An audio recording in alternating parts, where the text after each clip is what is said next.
So the role of the CISO has changed dramatically over the past few years. It talked a little bit about digital transformation and how that's accelerated as a result of the pandemic.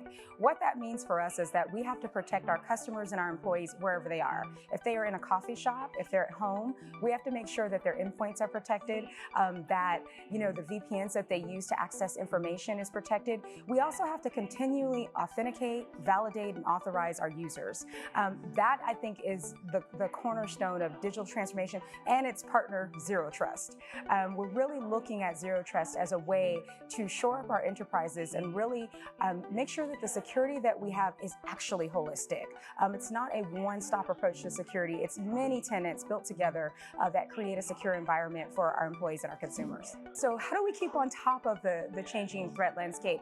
I'll tell you, one of the things that's most important to me as a CISO is the collaboration that I have with other CISOs.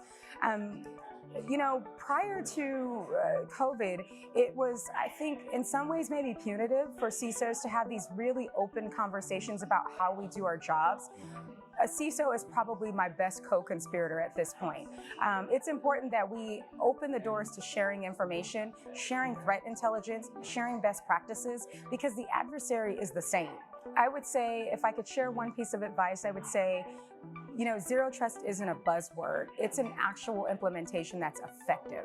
And I think that CISOs should get on top of it early, really start doing the work to do the implementation of Zero Trust, because legacy applications are there. We need to handle those and deal with those, but we also need to think about that continuous authorization, validation, and authentication. And so that's something that we have to do very early, but also often. The other piece of advice that I would give is really understand your business and how security enables the business.